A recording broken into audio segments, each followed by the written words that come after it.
Good morning, everybody. How are you all today?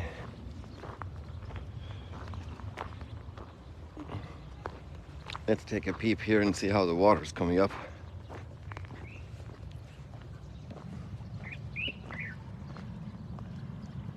Yeah, there's still that little bit of the stone there in the corner that I'm not sure if it's completely covered. If the water was totally still, what it would look like.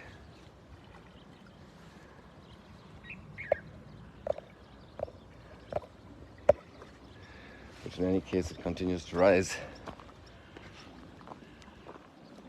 It could also be that they're letting out water into the River Jordan, heading to the Dead Sea.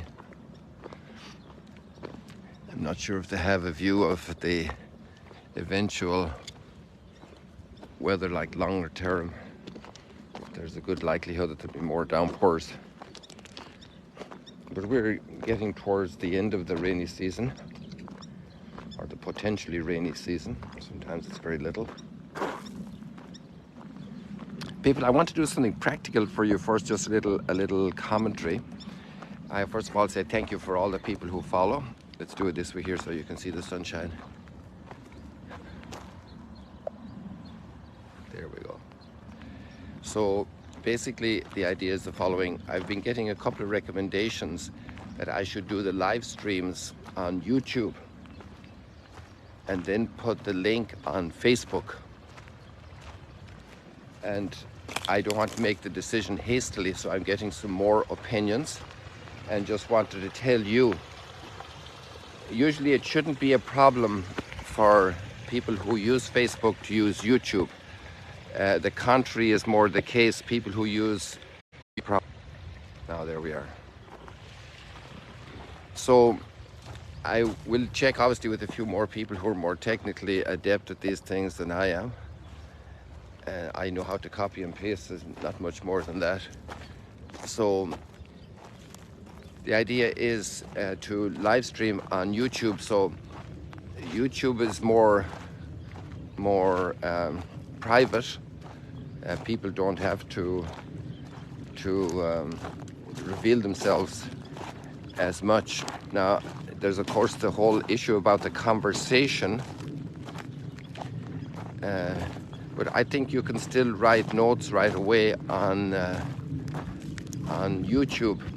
So that's one thing we need to check, because you have built, quite a lot of you have built a little bit of community here in the last 4 years. And actually in a couple of weeks it's going to be 4 years time since we started these morning strolls. And I know that that's very valuable for a lot of you, because you know each other from all around the world and you pray for each other's intentions. And so we're all like one family, one community, part of the Magdala family here. And this is a beautiful treasure to be able to make friends like this all around the world, and having followed each other and knowing when somebody in the family is not so well, and you all pray together and pray for that person, and that's a beautiful thing. So if you'd be well, the first practical thing I think would be for you to subscribe to the YouTube channel, and that's obviously a private thing that nobody knows you're subscribed to the YouTube channel as far as I know. So you have the link in the notes here, just check it out, and that way you get notified when the YouTube is going live. And I do a live every Friday evening anyway, already in German. Some German people were very helpful in reaching the first 1,000 subscribed members, which was a requirement to be able to live stream on YouTube. And that was about 3.5 years ago. It was in May, almost 4 years ago, in May of 2020, right? So that's just a little practical thing for today.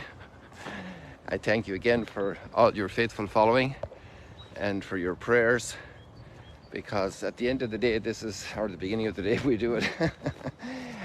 And the bottom line is that wherever God's word is read and we're being impacted and touched, and also even nature, because nature is God's first word, all this beautiful creation. It's his first word of huge love to us. He made us, and he made the whole world with the air we breathe and the light that allows us to see everything, and our ears that can hear everything. So we're endowed by extraordinary love in the gift of nature, and that's why it's always beautiful to contemplate nature, and to hear the birds, and to see the flowers, and as the saying goes, to stop and smell the roses. I'm not sure if we're able to do that on YouTube either. Well, just wanted to tell you that that's being pondered at the moment. So let me know if that's if you have any issues with this, and we'll see. We'll try and have the best consensus and also the best preparation if we do make the switch.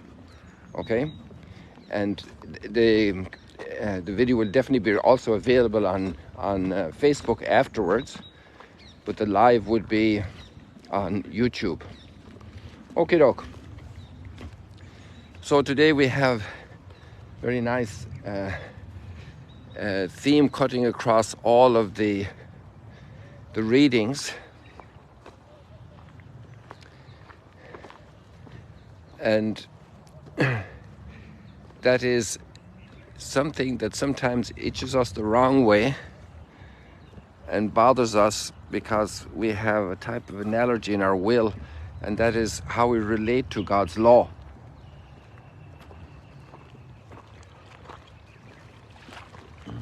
And then law has two possible meanings as well in the common usage as we face into the biblical text.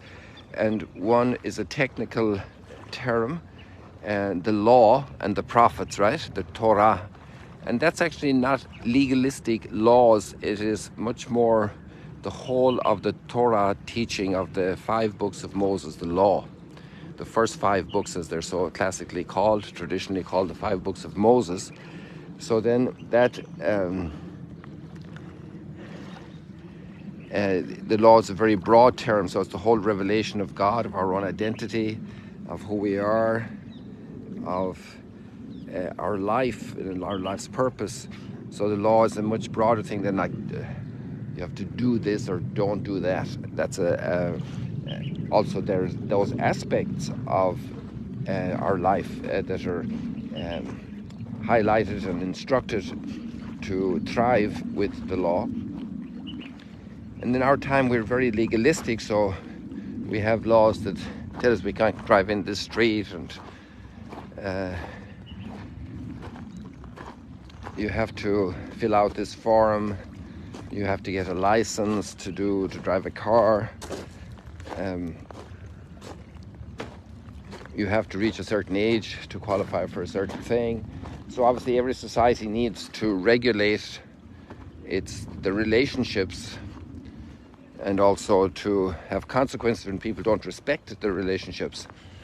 But then we can also become very, very legalistic. We want everything regulated, and there's very little room left for the heart and the mind. And it can be a very subservient type of relationship to the law. And the scripture is really not like that, although there's a common element in both, that we have a rebellious nature through our fallen nature. God didn't make us rebels, but we have a rebellious nature, and we resist not deciding for ourselves everything. And it's gone very far nowadays when people, how would I say, intrude or intervene very drastically and changing how they were created. It's a whole confusion in our world today, and we take a liberty that is unprecedented toward ourselves, towards our bodies, and toward others. And so we're in a time also of I'm fascinated by this pile of shells here. Who said there were no seashells at the Sea of Galilee? They're so beautiful. Look at the pile there here. Just a whole.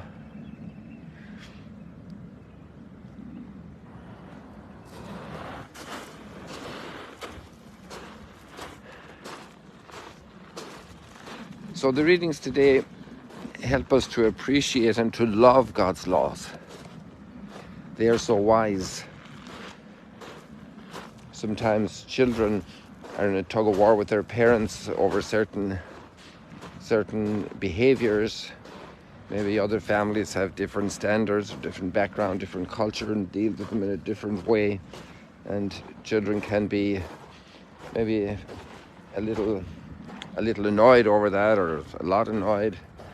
But afterwards, when they realize what their parents have done for them and how they've trained them to become very dedicated in their studies, a regular pattern of learning, regular pattern of outdoors and dressing properly and interacting courteously and generously with others, then afterwards, even though it was maybe hard at a certain moment, they are much more grateful that their parents led them along those pathways of growth.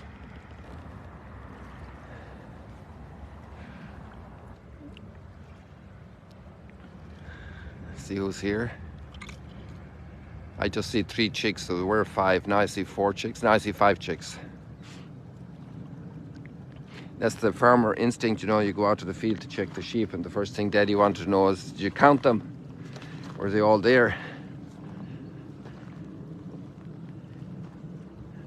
Sometimes you'd find a sheep that was caught in the bushes and just wrap themselves through the briars, especially the briars. They were terrible. If they got into a wild, craggy place and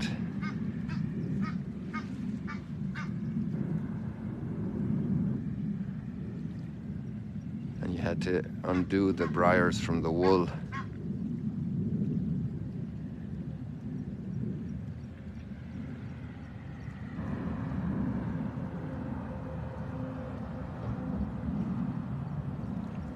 So to love God's law, to learn to love God's law.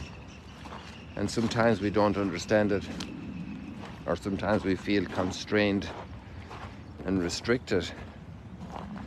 But like we go to just the major statements of God's law. Let's say the Sabbath rest. There are some cultures don't have that. I won't mention names right now, but some specialists came to work on a project here at Magdala, and they were here for a couple of months, and they worked 30 days a month. That's when there were 31 days in the month. So they had 1 day in the month off, and they worked very long hours. Now, for some moment of your life, something like that can happen, just out of pure necessity, out of some disaster that happened, or some major urgency that's absolutely needed for people to be accomplished. But how healthy it is for a day of family life. And I love actually the culture here where there is so much family life. Let's say the Jewish culture, the Shabbat, and also the Muslim culture, they have very strong family life. This is maybe it's part of the Semitic tradition here.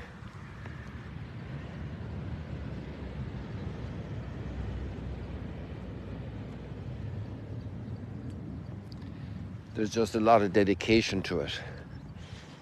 And we need that. We human beings need that. And in certain sense, some of our very advanced, economically, technologically advanced cultures, we've lost that great treasure where there's very little family life.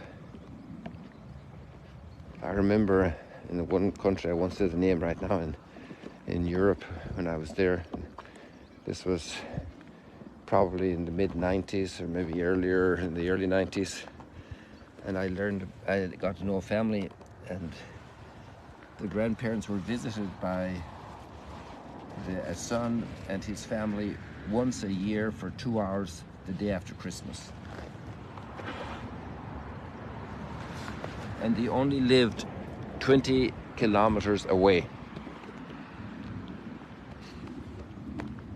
Obviously there can be some rifts and wounds that happen, but when a culture lives of great isolation and is atomized, then that's a very big challenge. That's a very big challenge for the human being. So we need the support of family. And then there are many aspects of God's law teaching us about the family. God not only loves each one of us individually, but he also loves family. Because that's what he created, family at the beginning. And God's law supports that very much. The whole story is built around families. And look at how Jesus did it here. He got all these fishermen coming after him, following him from around the lake, and others too that weren't fishermen, tax collector, and in Nathaniel from Cana, he can't have been a fisherman, there was no fish over there. And they all form one very closely knit community. The building of great relationships, friendships, togetherness. Now, Israel, hear the statutes and decrees which I am teaching you to observe, that you may live and may enter in and take possession of the land which the Lord, the God of your fathers, is giving you. Therefore I teach you the statutes and decrees as the Lord my God has commanded me, that you may observe them in the land you are entering. Observe them carefully.